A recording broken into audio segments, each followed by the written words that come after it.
This is News 4 San Antonio Today, the only local news station with nonstop news.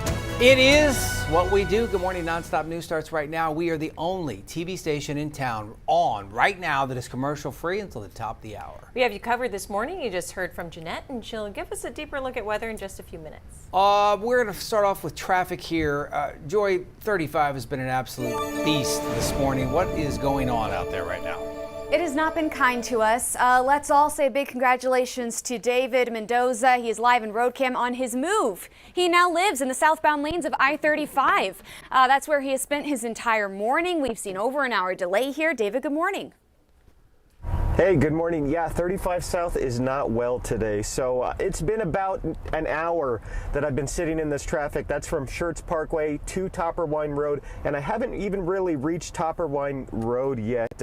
Real stop and go traffic. At certain points, I've been able to put my vehicle in park and just wait. The good news is I did get a little burst of movement and I was able to move south a little bit, but I was met right here with this big slowdown as more lanes start to merge down to one. I did see some I-beams down there, some cranes, some heavy lifting by construction crews, so that's what's causing the delay. I'll keep you updated with how this progresses. Back to you. All right, David, thank you. We appreciate you as always. Unfortunately, not a lot of good news anywhere else along I-35 either. Downtown, we were already talking about the construction closures here. The lower level, northbound, still closed between I-10 and I-37. Before you even reach that closure, though, we do have an accident in the northbound lanes of I-35 at Cesar Chavez, and that is contributing to the delay that we were already seeing there. Southwest of San Antonio, finally seeing maybe a little bit of progress in the southbound lanes of I-35. We've been closed down here at exit 122, and that's been another big delay for us here in the Divine area. Still not completely back open, and so that is bad news for us. We'll continue to check in on this with your on-time traffic. Joy, thank you. Right now, a look at the top stories making headlines this morning. Reverend Jesse Jackson died overnight at 84 years old. The civil rights activist and two-time presidential candidate has been suffering from Parkinson's since 2017. A man is dead after a hit and run at an apartment complex on the San Antonio's north side. That search now on for a man who was seen driving off in a white pickup truck. Lots of drama at the Judson ISD school board meeting. 4 schools are going to be closed after the school year. And board member was asked to leave last night's meeting over discussions of a new superintendent. Yeah, and the family members of Nancy Guthrie have been cleared as suspects in her disappearance. The 84-year-old now has been missing since January 31st. Emma Allen at the live desk. Just in, Texas A&M Forest Service sharing this on X, asking everyone to stay wildfire alert as critical fire weather is expected across the Texas Panhandle. It's calling for winds at around 30+ miles per hour and says low humidity as well as dry vegetation in that area could cause fast-moving, hard-to-control wildfires spreading at 5 miles per hour. The Forest Service went on to say this could potentially outpace firefighters' efforts. TxDOT also has signs up and around San Antonio warning of wildfire danger.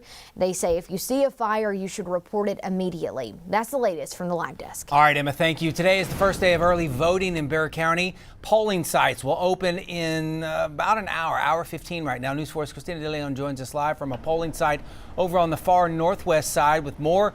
A lot of big races, a lot of things at stake here in the special voting. Christina, good morning. Yeah, good morning, David. Good morning, everyone. We are live off Grissom Road at the Great Northwest Library, one of the more than 40 polling locations all over our area where you can cast your ballot during this early voting time for the March 3rd primary election. Now, since this is a primary election, you must declare here at the site, Republican, Democrat, or Independent. That depends on what kind of ballot that you will get here at the polls. Now, some of the bigger races on the ballot that we're going to be keeping a close eye on. If you're a Democrat, you'll be voting for the Bexar County Judges race. That big race, former Mayor Ron Nirenberg and current Bexar County Judge Peter Sakai. The winner will face the sole Republican candidate Patrick Van Dolen in November. Now, the race between U.S. Senator on the ballot, too. They include Democratic candidate James Tallarico and Congresswoman Jasmine Crockett. And whoever wins will go up against the Republican candidates. That includes businessman Ahmad Hassan. Also on that race, current incumbent Republican John Cornyn, Senator John Cornyn, Lieutenant Governor Ken Paxton, and Congressman Wesley Hunt. Now, polls open again at 8 a.m. They're going to close at 6 p.m. through Friday, and again, Election Day, March 3rd. Go online to see all the polling locations and what you need to cast your ballot at news4sanantonio.com.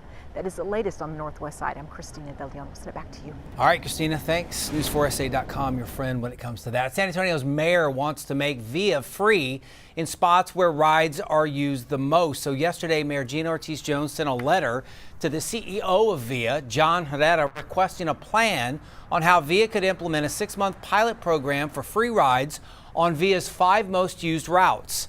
The letter states that these routes have 25% of VIA's ride numbers. The mayor wants a plan by March 11th and how VIA would offset the revenue loss. She'd like that program to be in place and begin by July. Well, it is Fat Tuesday, marking the end of Mardi Gras with one final day of indulgence before Lent begins tomorrow for Ash Wednesday. And it also means one thing. King cake is flying off the shelves, just like this one. You've probably seen them, but have you ever made one? Well, we got a chance to do so yesterday at Nadler's Bakery, which has been making goodies for San Antonio for more than 6 decades. I feel like people still buy a lot from New Orleans because they want the tradition, but a lot of New Orleans that are here tell us that ours is very close to that. It is a Danish dough that we use, and we fill it with a filling, whether it be almond, raspberry and cheese, and then we ice it and put all the colored sugars on it, which is your green, your gold, and your purple. Mr. Reyes is a veteran. He's been with us for quite some time. Yeah, he looks like he knows what he's Yes, he worked with Mr. Nadler. Mr. Reyes. Yes. So you're going to do one, and David's going to do one. You're going to show him step by step. Yeah. What is this? Egg whites. You made it look a lot easier. Yeah, a little bit more. The cheese is coming out here. Okay. All right. There you go. I think it looks nice. Yay. Over the years, we try a lot of new things, and if it takes off, we'll bring it back the next year. But then again, you know, you've got TikTok and Pinterest and all that keeps you on your toes. You ice them, and then I'll sprinkle, okay? It's a pretty fast process. I think the baking time's the longest. So we have to kind of work fast. To sprinkle. Yes. Yes. Okay.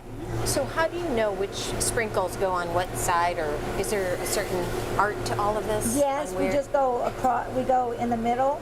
So we've been doing it so long, we kind of know the green, the way that it's supposed to go. We started making King's Cakes the 1st of January. Yeah, they already start calling and start having their parties, and so and it's funny because we'll get few in between throughout the year, so that's good to know that they can order it from us all year round. It's got its own design, so we'll do the green, and then we'll do the purple. Go straight across. Okay. And then you're going to go straight across this way. Then after that, that's where the beads come on, the masks come on, and the little coins, and the baby in the middle. So when they get home, they get to take the baby and put it wherever they want to, and that's where the tradition starts. San Antonio is so big that we are in every community. You know, we're just not just in our own central little neighborhood. So we're pretty well known, and people do travel for us, and we appreciate that. They are 60 some odd years here in San Antonio. Her father started the business. She has continued. So many thanks to them having us out there and doing that. By the way, you were great with the sugar. Yeah. You both did a great job. And I must say, you usually can't smell cake. Yeah. You can smell this. This is it good. Smells really good. If you find the baby, what's the deal? Then you have to throw the party. Yes. And you have all the years of good luck. Look who got the baby. There's the little baby. What does the baby mean? I have to throw the party? You have to throw the party, and okay. You know what? You guys are using forks. It's very flaky. So good. Good, right? Wow, this is really good. I got a lot of cheese. I put extra sugar and love in this one. Is this the one you guys made? I put the sugar on it. I think so. Oh. I'm going to take. You guys did I don't an know if awesome that's true, but I'm job. going to take credit. By the way, that's what you cookies. can go. Very good. They have the cookies made as well. Nadler's was fantastic. If you are looking to celebrate Mardi Gras today, this afternoon, tonight, go by there. They got a full selection of things that you can have a good time with your party. So, Amazing. I'm trying right to here choke. on Bangkok. Let's go to the maps while you guys continue to enjoy that. Yummy. Good stuff. I am keeping an eye on the next cold front because it's going to be pretty warm this week. So some of you are probably hoping for some cooler temperatures. There's a Pacific front that moves through late Friday, early Saturday. That's going to bring cooler temperatures Saturday. But a polar front arrives during the day Saturday. And behind that, we get a reinforcing shot of colder air. So it will be noticeably chillier Sunday into early next week. Now for the rest of this week, we're going to have pretty mild mornings. Low temperatures in the low 60s. 63 Thursday and Friday morning, 59 Saturday morning. Then notice it gets colder Sunday into early next week, low 40s Sunday morning, upper 30s Monday morning. So we'll have 30s Monday morning, but that's well above freezing. Very tough pattern for us to see any rain, very little to no rain over the next 7 days across the zones. This afternoon becoming mostly sunny, high temperatures in the widespread 80s. Tomorrow morning, same for Thursday morning, clouds, patchy fog, and then it does become partly to mostly sunny. Here comes the polar front again, arriving from the north on Saturday. Most of the precipitation from that outside of Texas. Plenty of rain for the deep south, some snow perhaps for areas of the Midwest. Winds will shift to the north by Saturday afternoon, waking up on Sunday morning with lows in the upper 30s to low 40s. Right now, it's in the 50s and 60s. It is a lot milder compared to yesterday morning. We're also seeing some cloud cover, and that's because the air is becoming more saturated as we get an increase in moisture from the Gulf. Plenty of precipitation across the western U.S. from the Colorado Rockies to the West Coast, valley rain, and plenty of mountain snow. Yeah, all those systems will eventually move off towards the east. They're not going to impact us in terms of bringing us any precipitation, and that's unfortunate. Cloudy, a bit foggy until 9. Then we're going to see some breaks of sun late morning. This afternoon, mostly sunny. High temperature in town, low 80s, 82 to 83 here, 82 in the eastern zone, near 80 in the hill country. In the western zone, Del Rio between 86 and 88, but farther to the south towards Carrizo Springs and Cotulla could get close to 90. 60 to 81 tomorrow. We're at 84 Thursday, low 80s Friday, normal high 68. Here comes the cool down. We'll see 70s on Saturday, perhaps a few raindrops in the morning, and then 65 for the high Sunday and Monday. That will be below normal. Here's extended forecast for the other 3 zones, mid to upper 80s in the western zone through the week. Hill country, you'll see highs in the 60s Sunday and Monday. You'll get close to freezing Sunday morning and Monday morning. And here's the extended for the eastern zone. Okay, one last check-in on David. He is live in road cam this morning. Spent the entire morning on I-35. That's where he is still now as well. David, good morning. Hey, 35 south just past Judson. Hey, it's looking really, really bad today on the southbound lanes of 35. Traffic extending all the way into the Selma area. If you're headed southbound, just be aware of that. You're going to be waiting for a while. I haven't really seen progress as I've made my way down all morning down to 410 from 35 south. I will leave you with that. Drive safe. Happy Fat Tuesday, and back to you.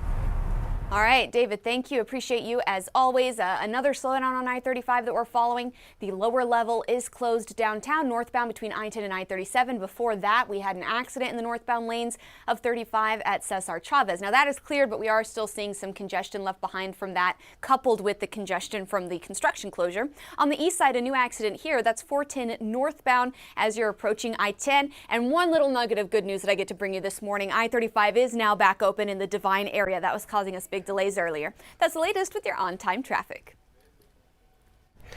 All right, we behind the scenes, everybody's trying to teach us quick French. Guys, it's not gonna happen in 15 seconds. So we will say in honor of Fat Tuesday, let the good times roll. Let the good times roll. Thank you so much, Nadler's Bakery and Alexia, for coming, letting us come into your bakery. Feel like Batman, huh? Today's a gift. Make it count. Go eat some king cake. Find the baby. Yeah.